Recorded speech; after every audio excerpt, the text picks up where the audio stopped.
The Unforgiven 1 was released on Metallica's Mighty Black album. It was the second single off that record and was released in late 1991, a few months after the single for Enter Sandman. The song is famous for reversing the, quote, tried and true ballad structure of a melodic and light verse with a heavy and dynamic chorus. The band instead had the opposite idea, heavy verses with a light and melodic chorus section. This reverse and dynamic certainly helps the Unforgiven stand out, as, even now, the formula it uses here is not very commonplace. It's still kind of unusual, to be honest. We also have to imagine ourselves in 1991, where this was a seriously fresh and innovative approach to the classic metal ballad, and you really have to give the band and producer Bob Rock credit here for their use of a wide array of sounds, instruments, and percussion on this song. A true masterclass in arrangement and production, which, as we go through it here, I will make sure to point out where these cool uses of them are. And why not start with that famous horn that opens the song?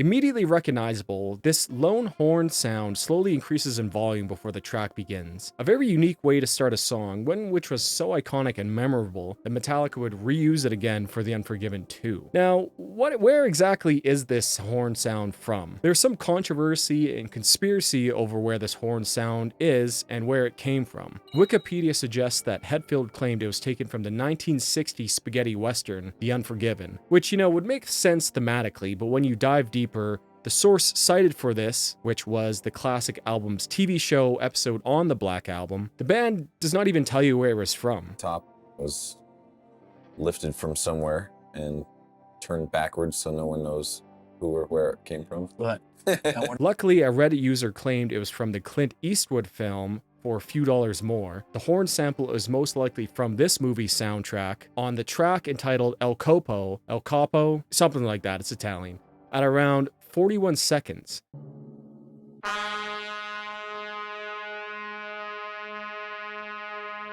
The horn here is sampled,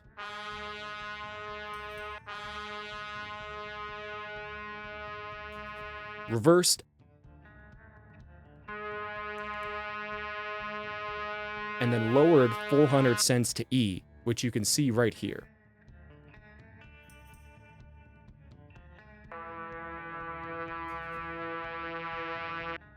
Combined with a fade in, and we have essentially a perfect match.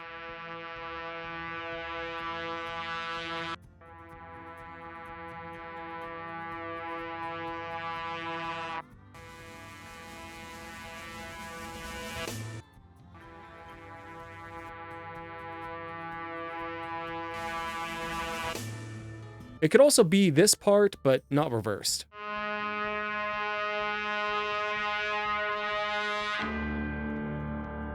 But in the clip, James said that it was reversed, so I am almost certain that this is the actual sample. This is where the Unforgiven horn was, for sure. But by far, this is the closest I have found. On the record, this horn sound is faded in, layered with a roll on the snare drum, which was not on the original sample, so Lars must have added it to give it some extra flavor. It sounds like there are two horns playing, really. The main one is playing an E and is by far the most prominent note, but it sounds like it is layered with another horn playing an A, which also happens to be the lowest two strings on a guitar tuned to standard. The horn sound sets the mood perfectly. It's dark, full of tension due to these E and A notes, which is either in a perfect fifth or suspended fourth interval. It builds in volume along with the snare roll until the bell hits, which is layered with a full force snare hit, snapping us into the song.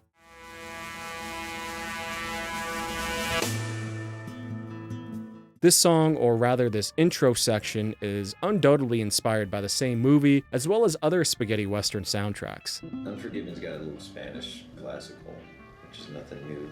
We've used that thing before. The classical nylon guitar, combined with the sporadic snare rolls, which sound like field snares, which is often used in tense moments in movies. Another ambience is very much influenced by these movies and their soundtracks. Great stuff, and a very unique influence to have in a metal song, one which adds a ton of flavor and character and uniqueness to the song. The other guys hate me for it, but I really like some country western stuff. And I wanted to put it in somewhere, and I did. The nylon guitar plays an A5 add 9 arpeggio, which at the end of every bar is turned into an A minor arpeggio by simply placing his finger onto the first fret of the B string.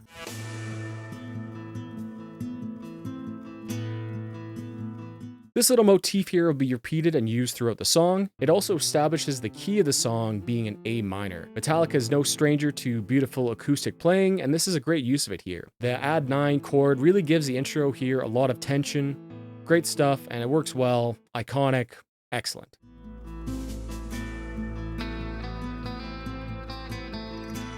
As the intro moves on, we get a subtle bass synth swell underneath, and the clean guitar lead comes in. These again sound very much influenced by spaghetti western soundtracks, even down to the twangy sound of the guitars. The clean guitar, similar to the acoustic, plays a melody which will be elaborated further on into the song. They will reuse it and add to it, basically. Various percussion elements occurred here as well, with short snare rolls, a hi-hat, and what I think are castanets being played. All of these add up to a very full and rich sounding intro. The band pedals the A minor chord here so that when the full band comes in and the chords finally change, it gives it that much more impact, and we know for sure that the song has started. Truly a very remarkable and memorable intro to a song, which sets the mood and acts as a base for the rest of the song to be built upon and to come back to in some cases.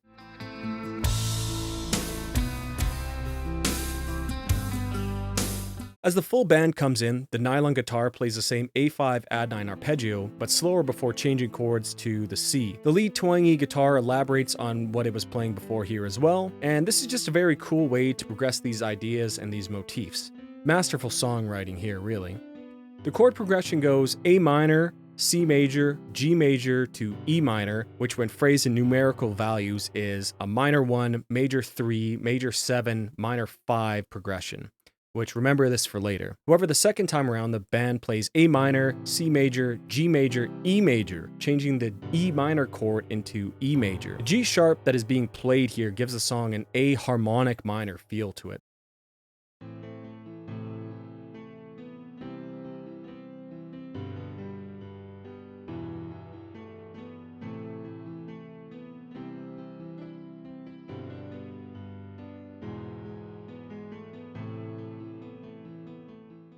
Adding to the Spanish, Latin feel of the song.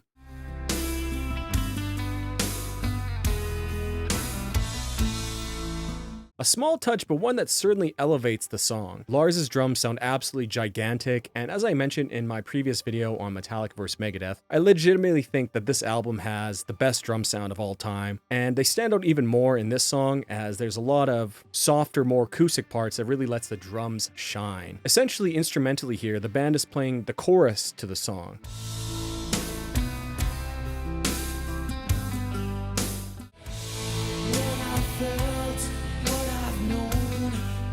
The lead melody alludes to the vocal melody, which will be placed on top of this section later on. Really just utterly fantastic songwriting here, and the way that they reuse this in the chorus, it introduces these ideas before we hear the chorus. When the chorus comes, it almost feels like we're coming back home.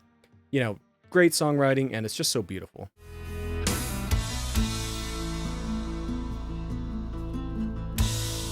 After this intro section, which contains the chorus, the band goes back to the opening motif briefly before the verse section comes in. The verse, as mentioned previously, is the heaviest part of the song, which is very different from most ballad arrangements where the energy is highest during the chorus or perhaps the solo section. Here, however, Metallica flips this dynamic and gives these verses the most energy.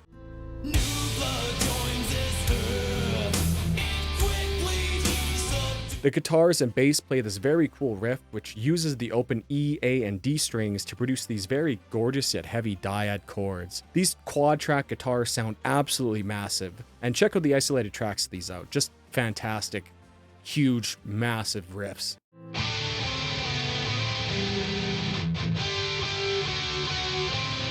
And we get the first lines of lyrics from James here. New blood joins this earth, and quickly he is subdued. Through constant pained disgrace, the young boy learns their rules. With time the child draws in, this whipping boy done wrong. Deprived of all his thoughts, the young man struggles on and on. These lyrics are sung over top of the heavy verse riff, and together they produce some gorgeous guitar and vocal interplay, especially on the lines, and quickly he's subdued, and this whipping boy done wrong.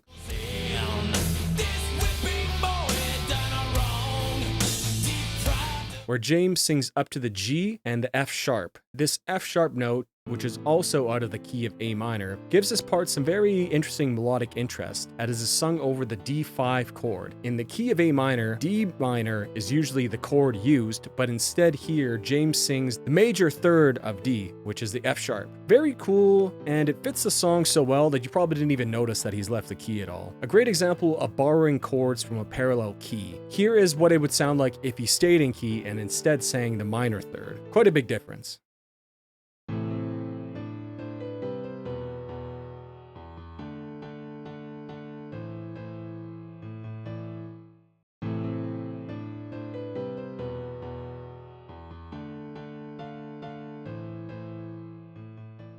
Like I said earlier, I will get to the meaning of the lyrics a little bit later, but a lot of these lines are very cool sounding and catchy on their own right, especially the two previously mentioned lines. Top was lifted from somewhere and turned backwards so no one knows who or where it came from. But that sounded better than on this song here, and he's really just on another level here on this song. His voice is so powerful with a very gruff and aggressive undertone to it. Pain disgrace. The young boy learns their rules. You can really feel the emotions in his voice. Absolutely fantastic stuff here, and just great singing with a really gruff grit to it. Excellent. There's a shortened bar of 2/4 as the band moves into the pre-chorus.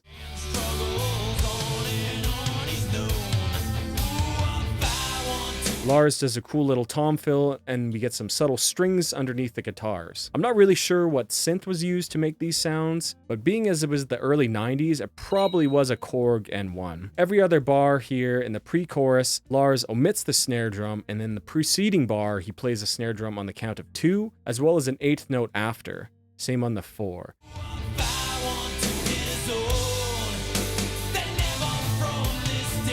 This gives the pre-chorus a much needed percussive differentiation drum-wise from the rest of the song. It's just a nice little touch, as essentially Lars is really playing the same drum beat the rest of the song. The guitars play a riff much more centered around holding power chords here in the pre-chorus, although during the little tom groove that Lars does, the guitars join and play this cool little descending pattern.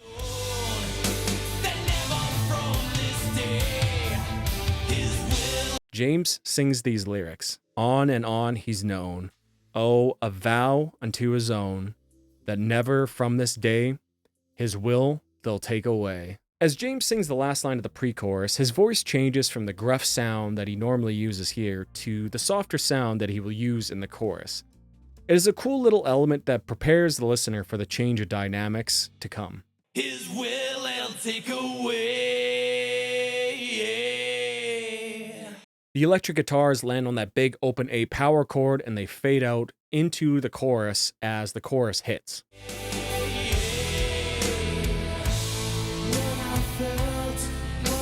We've already discussed the underlying instrumentation underneath it here, and essentially the band is just playing the same thing as before, this time only with James's soft, vulnerable, and iconic singing over top of it. Percussion-wise, they also add small flourishes of a tambourine on every other snare hit. A nice touch to accentuate and add some extra rhythmic flair. James sings, "What I've felt, what I've known, never shined through in what I've shown.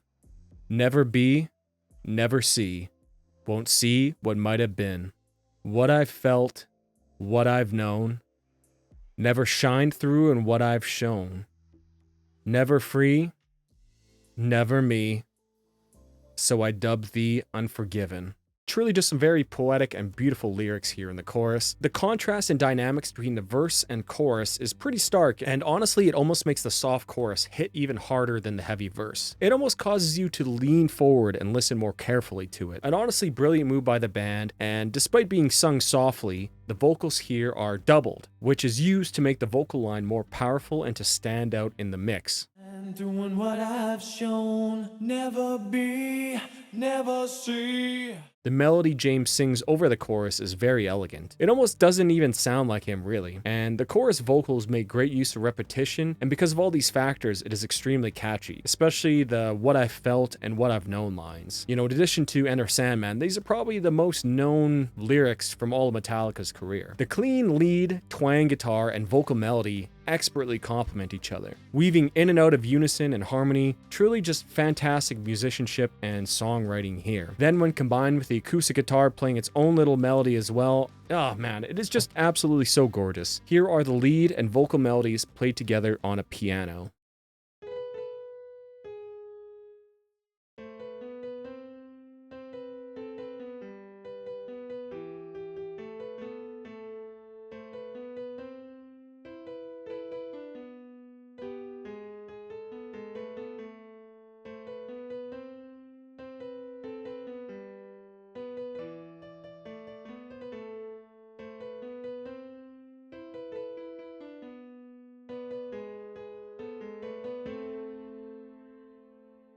Now add in the acoustic guitar.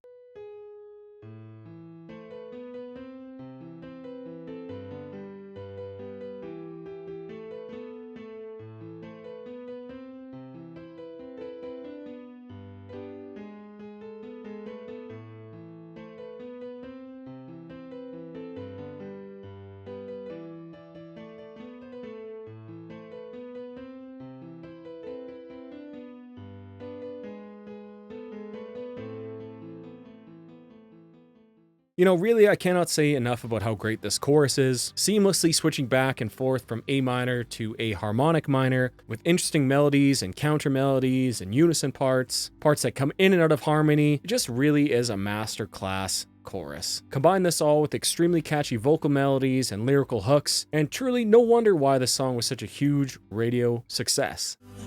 Never shine doing what I've shown. Never free, never. The last line of the chorus, the hook of the entire song, "So I Dub Thee Unforgiven," is sung with a few layers here. First off, it is very poetic in prose. To me, it sounds like the main vocal line finishes on the A note and is harmonized with a lower octave in A, a low C note, which is the minor third of A minor, and another C a whole octave higher than that one. So I dub thee unforgiven. So we have two A's and two C's. So as well as resolving the chorus back to its root key, it also acts as a very final way to resolve this chorus. Good stuff, and a great strategic use of vocal harmonies, which for the most part, the song is lacking in. So I dub thee unforgiven.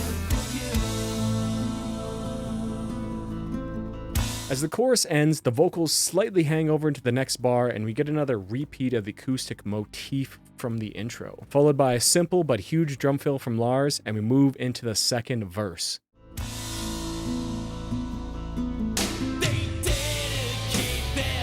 James sings the following lyrics.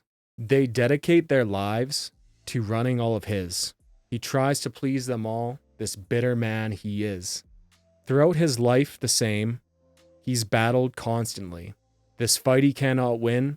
A tired man, they see, no longer cares. The second verse is pretty much the same instrumentally, besides Lars' snare fill as the bitter man he is line ends. Speaking of, you can really hear the venom in James's voice in this verse, especially on the line that I just mentioned. He almost seems to spit that line out, like, this bitter man he is.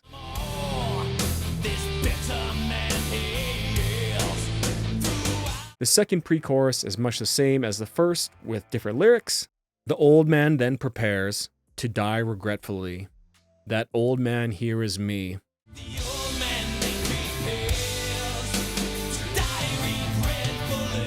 James again barks the lyrics out, and you can feel the emotion and anger in his voice. I find the line, quote, "The old man then prepares to die regretfully," end quote, to be an especially poignant, powerful line. Then the revelation that the old man is him, oh man, it's just very powerful and moving lyrics here. But there's a lot more layers to this section here, and we'll get to that later on, so stay tuned.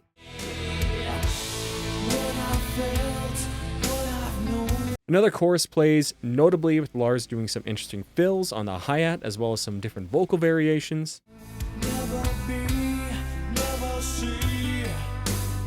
Before the chorus ends with a similar vocal harmony as the first, and we get a repeat of the acoustic motif intro again, although this time it is harmonized very subtly. You can really only hear it on the isolated tracks, but it's just a nice little touch.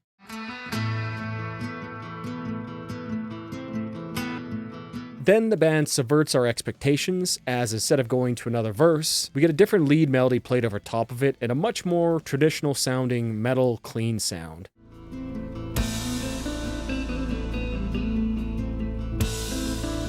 No longer the spaghetti western twangy sound, instead it sounds to me to be kind of very jazzy. Kirk plays a small little lead pattern before him and the band plays an ascending melody right before the heavy guitars, drums, and bass all come back in under the solo.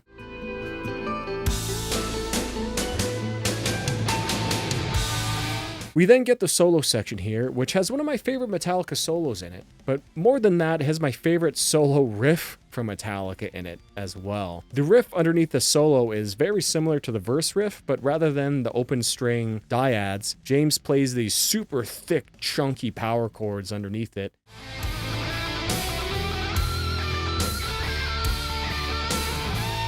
Complete with a very cool little guitar fill as well.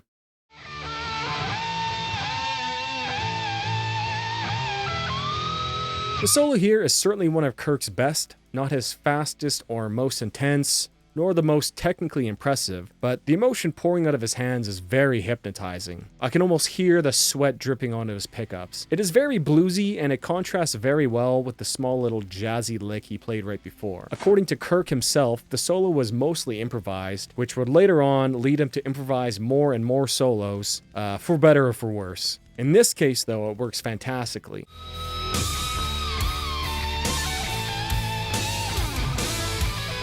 The solo feels desperate and angry, almost like it is battling with these people which the lyrics speak of. Excellent stuff from Kirk Hammett here, and just, yeah, fantastic solo. As the solo continues, the pre-chorus is played again by the instruments, though this time with some extra strings added underneath as a nice little added touch. Lars plays with the feel of the rhythm here with these double snare hits, which is very similar to the pre-choruses.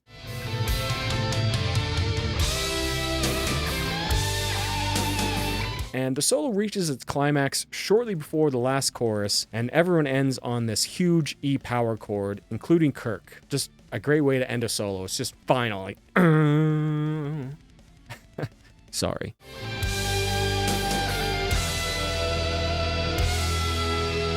Then we get the last chorus repeated. Again, mostly the same with some different vocal variations and drum fills. However, after this last little chorus, the band goes into this little coda here, which sees a few lines from the chorus repeated over and over as the song fades out.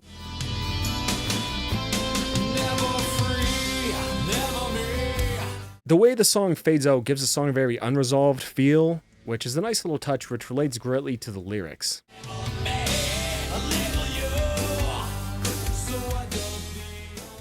So that was the song from a music standpoint, and it's just fantastic. Easily one of my favorite songs of all time. The uniqueness of the light chorus and heavy verse combined with the harmonic minor sound and all the various different sounds, percussion, and influence have created a mighty magnum opus from Metallica here. Just well done. I love the song. Fantastic.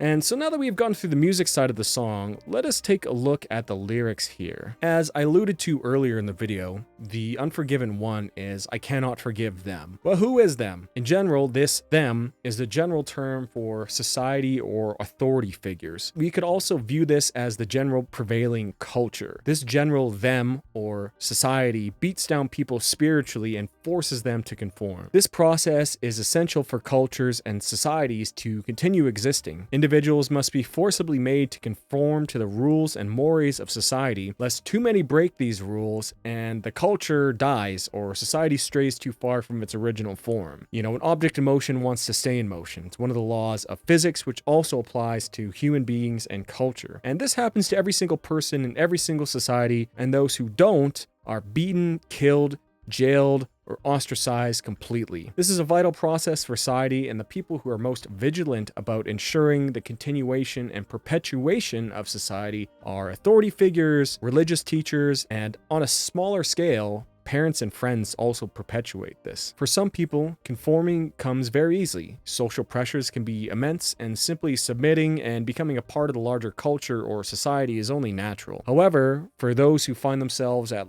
odds with the larger culture or in disagreement with some things, this process can be extremely painful and traumatic. This is where the lyrics from 1 begin. The first line of the song is, quote, "New blood joins this earth, and quickly he's subdued. Through constant pain, disgrace, the young boy learns their rules," end quote. Which, let me just quickly say is a fantastic opening stanza. Here, right from day one, as soon as one joins this earth, you are pressured by society into behaving a certain way. This process for the narrator of the song, which we can assume in a very broad sense is James and his own experiences, was painful from day one. Quote, "This whipping boy done wrong," end quote, makes it clear that the narrator feels that this process is unfair to him and that society has wronged him, that he is his own individual and society is just not for him. The next line elaborates on this. Quote, "The pride of all his thoughts, the young man struggles on he's known. A vow unto his own, that never from this day his will they'll take away," end quote. So here it seems that the narrator's true self, his internal being, is at odds with the culture that society and authority figures pressure upon him. And what happens when there is a threat to the order and stability of the culture? Well, it attacks it and attempts by force for it to conform. However, the narrator makes a vow to never relent to their pressure and to never let them take away his own will. This is paired with the heavy verse sections and the very angry, bitter delivery of James Hetfield give these lines extra venom. The chorus, which is repeated throughout the song several times, repeats these few lines over and over again, which are driven into our heads. Quote, "What I felt, what I've known, never shined through in what I've shown. Never be, never see, won't see what might have been." These lines are paired with the softer sections of the song. Essentially here, the narrator, perhaps in moments of self-reflection at night or in quiet at times, is lamenting at the loss of what might have been. Quote, "Won't see what might have been." What he has felt and known inside him was never reflected in the outside world. His internal beliefs were at odds with the social pressures around him, and because of that, his internal self or true being was repressed. He has to hide it deep inside. He will never see nor be what he could have been due to the mistreatment from society he received. This causes massive trauma to the person, and he makes a vow to never let them do this again. And these lines are repeated over and over through the song, which almost comes off as mantra-like. He repeats this to himself to keep himself strong and true to his inner self. Perhaps this chorus is just the vow he made to himself. The line which ends the chorus, quote, "So I dub thee unforgiven," end quote, is very interesting. I mentioned earlier that this is a very poetic way to phrase it. The poetic prose may refer to a more religious and older way to speak, specifically the use of the word thee. Now, I'm not going to give you a full linguistics lesson nor a history of the English language, but bear with me for just a second and you may learn something. In English, the word thee is the oblique second-person informal use of the word thou. Now, thou, and by extension, the word thee, is largely archaic and almost never used outside of religious texts, ceremonies, and art. Thou was the informal version of the second-person use of the word you. Formality is largely extinct from English, although many other languages retain this function. If you know any German, for example, you would know of the du and sie distinction. This worked almost the same way in Old English. And in extremely simple terms, thou would be used in place of you when using second-person language that was not referencing multiple people, or when addressing someone you were familiar with or a person who was lower down the societal totem pole from you. So just for a quick example, the phrase, "you have a car," would be "thou hast a car," or in the case of the Unforgiven, instead of "I dub thee unforgiven," in modern English we would say "I dub you unforgiven." The use of the word thee here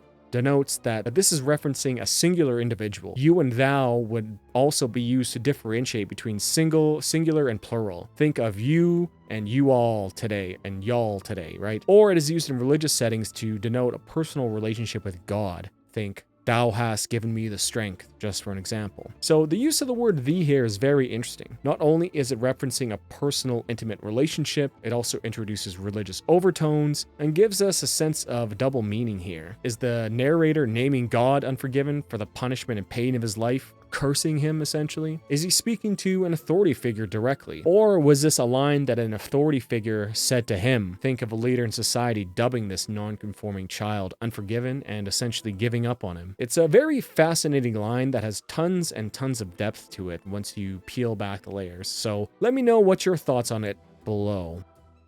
To me, I believe this is the narrator remembering this event. It comes at the end of the mantra, this mantra which he repeats and gives him strength to endure the pain of being the unforgiven person. Mull on this, and I'll come back to it at the end of the lyrics section here. The second verse gives us more insight into the life and treatment of the narrator, how these people continue to attempt to control and seemingly dedicate their lives to ruining his. And despite all this trauma, he tries his best to please them all, despite how bitter their treatment has made him. This is a fight he can never win, a fight that we can never win. These societal and cultural pressures are inescapable unless you want to go live as a vagabond in the woods or something. Thus, until the very end of his life, the narrator endures the disgrace and pain, and in the end, he remains unforgiven and dies with many regrets. The narrator reveals that this old man dying is actually him, or perhaps he sees this old man as a premonition of his life. Perhaps this old man was another one of the unforgiven, and the narrator watching this happen sees his future in the old man. Seeing this old man dying with so many regrets gives him a different change of thought.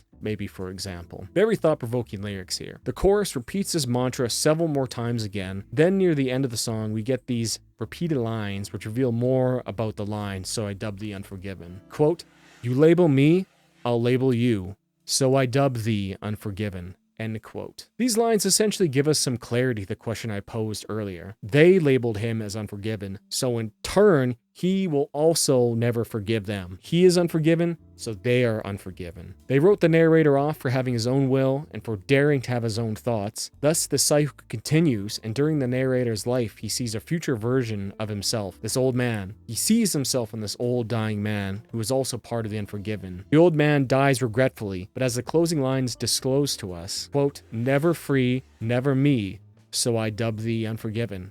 End quote. Freedom to do his own thing, then, is what is required to be himself.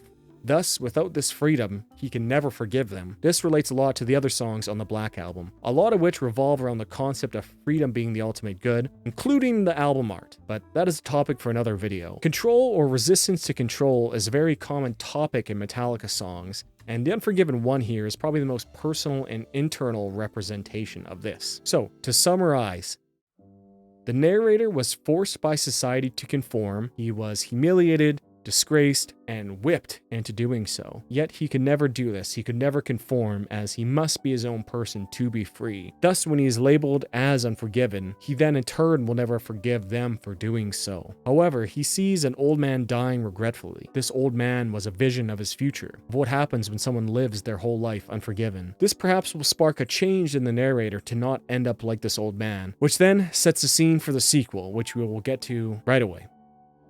All in all, just a fantastic song, easily one of my favorites in their entire catalog. The lyrics and heavy verse, light chorus make the song extremely powerful and memorable. The production of the song is masterclass and tasteful additions. James's vocals are powerful yet vulnerable and extremely catchy, and it's no wonder why the song made it to number 25 of the Billboard Hot 100 charts, which, if you know, is essentially to the pop music charts. A true achievement in music by Metallica, and what more can you say about the Unforgiven one? Just fantastic, fantastic stuff. A masterclass in songwriting. Bravo.